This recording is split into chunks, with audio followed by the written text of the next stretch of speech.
Welcome to this week's Practice What You Teach. We have Samantha Newton joining us. Samantha, tell us a little bit about yourself. Hi, everybody. I'm Samantha. I'm a therapist at a private practice. I recently opened my own private practice this year called the Therapy Suite. So I see clients from 15 and up who are dealing with high functioning anxiety. So some of the clients the AP kids in high school who really want things to go well and get in college, and same thing with the college kids who are in that same line of thinking, perfectionism and self-esteem issues, and all the way to adulthood. So essentially same person, different stages of life, but very high functioning anxiety. Love private practice, love my job. So do you want more details, personal? Yeah, so tell us what motivated you to kind of get into this field? Why did you become a therapist working with high functioning anxiety? Yeah, so I've always read that your ideal client was you at some point, and that is very true in my case. So I grew up in Miami. My family didn't have a lot, so I had to find my own way to go to college. So that meant being that person who got the good grades, would get that academic scholarship because I'm not athletically inclined. So it had to be the grades. And so, yeah, I was always interested in people since elementary school. I was watching Dawson's Creek and Buffy and all the shows I shouldn't have been watching at 9 and 10, but I loved the stories. I loved the people. I loved knowing the relationships and what was going on with them and following those week to week, and just kind of learning about all those dynamics. And so I figured when I was younger, I was like, okay, well, I want to help people and I really love dogs. So for me, I know I can't handle any of the sad parts that come with being a vet. So I probably wouldn't be a great one. So it was like, all right, the people. And so figuring out how to go about that field. And I want to say high school was when I was like, I'm the one in my friend group that is out here helping everybody and listening to everybody and supporting everybody. And I think I'm kind of good at it. So maybe that's something I should pursue. So that's when it kind of cleared a path of psychology. This would be the way to go. Don't know totally what I'm going to do with it, but I know this is where I need to be. Yeah. So. Yeah. And it's such a wonderful field to be in. I mean, of course I'm biased because I'm also in it too, but it's wonderful. Right. So tell us about what is a skill, strategy, technique, something that you teach the clients that you work with that you feel like helps, especially maybe with that high functioning anxiety stuff. But what is something that you teach that you also use yourself? Yeah. So my favorite thing, and it sounds extremely silly, but I swear it works. I have had people from teenagers tell me it works to 50-year-old guys in the military being like, hey, I tried that thing and oh no, it worked. So I can vouch for it as they have vouched for it. So it's a grounding technique that I kind of pulled from something a long time ago, but then made my own little spin on it. So basically, when somebody's feeling really anxious, whether it is because of a specific cause or it's nighttime, you're trying to sleep and your brain just won't stop racing. The analogy I use is if you're in a car and it starts to overheat, what you're supposed to do is pull over. Let the car cool down. And sometimes we have to let our brains do that. So I'm sure everybody's been in a scenario at some point where their mind's just racing and it's pulling them in all these different directions, and it tends to be worst case scenario directions. So then they get really activated. And so then once their head starts with all these things, and it starts to make their heart race or their stomach hurt, and it just sends this entire tailspin, and it's a big thing. So what I like to teach clients is how to pull over, essentially, how to make their brain pull over. So this grounding technique, I call it alphabet categories. So you basically pick a category. So say you picked food and you use the alphabet to go through every food you could think of, A, B, C, D. And that's how you sort of make your brain pull over. So what you're doing, even though it sounds and feels dumb, which is also kind of what helps you pull over a little bit, is you're like, this is so silly, that it kind of calms you down. But instead of your brain going all over the place, it gives it one specific path to focus on. And as you're doing it, you start to see that you get more narrowed in into this category that you've chosen, and your brain starts searching in that little piece instead of all the other things. So if you want to play it, we can do at least half the alphabet if you're interested. Yeah, okay. Let's do it. So we'll go with that example then. So the alphabet and food. So A is apple. What is B? B, banana. C, cake. D, donut. Ooh, good choice. E, elephant ear. Is that what they would call funnel cakes where you're from? Because that's And where I was just gonna say F is a funnel cake. yeah. Oh God, we're being hungry after this one. Let's see. B, C, D, E, F, funnel cake. G, Gouda. Ooh, H, Havarti. Oh. I, ice cream. J, Jello. Oh, good choice. Yeah. So you kind of get the idea. You start narrowing in, and in the moment, even as you're just practicing it, your brain's like, huh, because it's forcing you to think about this one thing. Yeah. So you start to calm down, especially the sillier the category. So I have a lot of clients who are like Harry Potter buffs. So that is a whole language amongst itself. So having them use that. So it tends to be something you can apply. You just, as a therapist, knowing your client and maybe giving them those prompts that you know will be more fun for them potentially.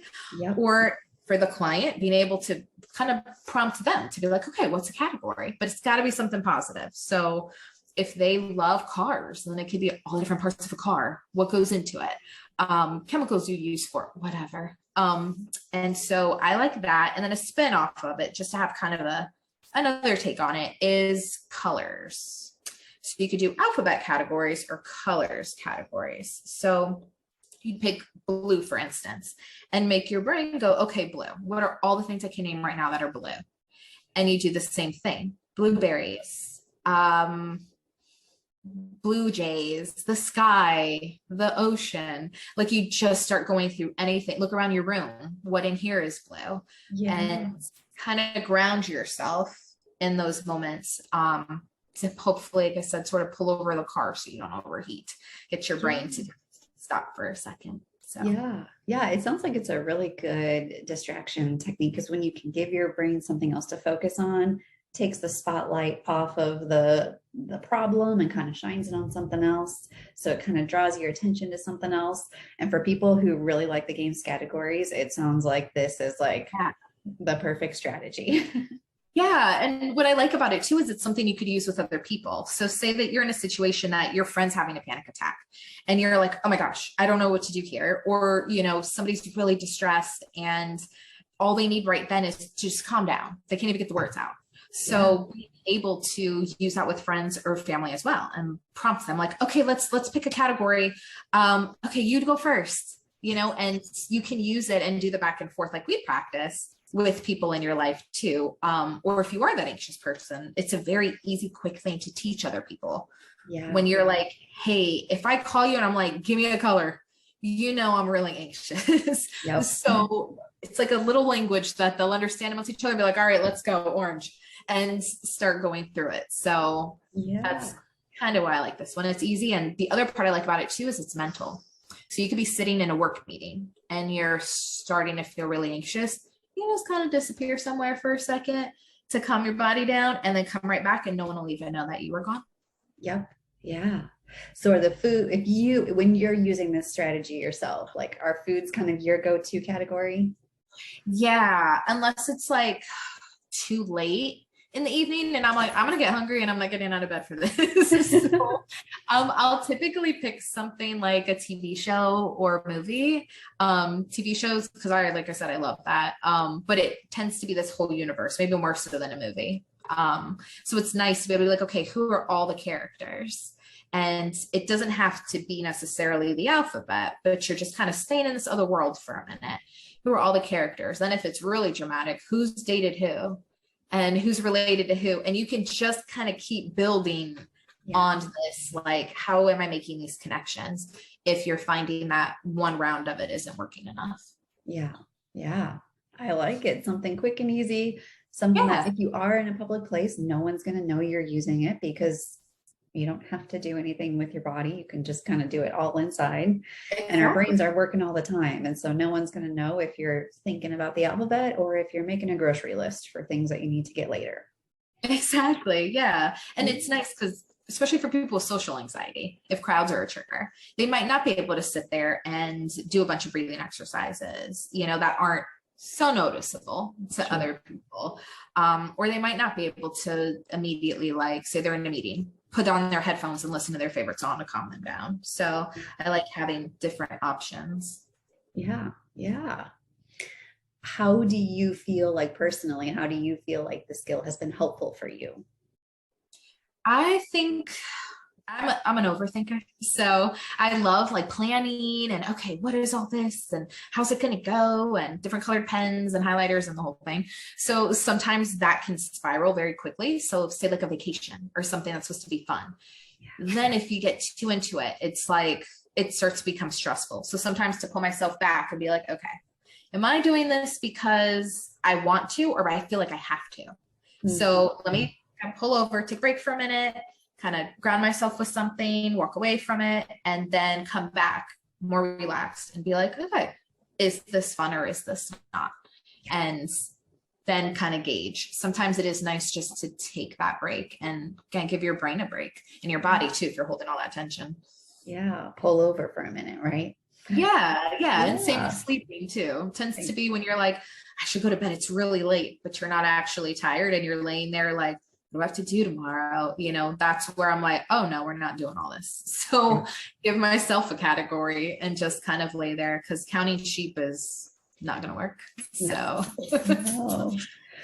Well, thank you for sharing that with us. I think that that's really awesome and really helpful. And as someone, like I said, who loves the games categories, like this is something that I feel like could be really helpful. So, yeah. do you have any resources, anything that you'd like to share with those listening?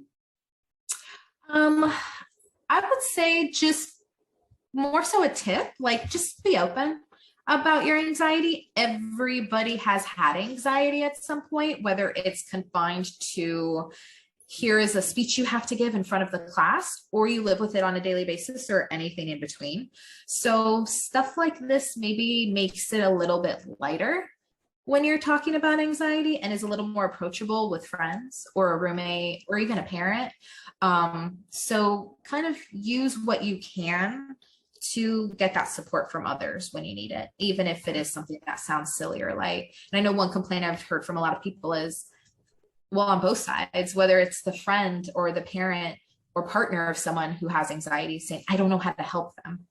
So, or the person with the anxiety going, I don't really know what helps me. So, if you do have some ideas of what helps you, teach it to others. It kind of empowers you to be like, I know how to control myself at times, or I've got these tools to try to use. And then it helps other people help you. So, Yeah. Yeah. And so, how can people find you? So you can go to my website, which is the therapy suite, PLLC.com. I also have an Instagram for it where I'll post kind of some blog posts and things like that. And starting my own YouTube channel called The Keys to Therapy. So there'll be that as well. Yeah. Well, thank you so much for joining us today. I'm You're really excited welcome. to try this one out. And Yeah. I look forward to hearing what y'all think about this new strategy.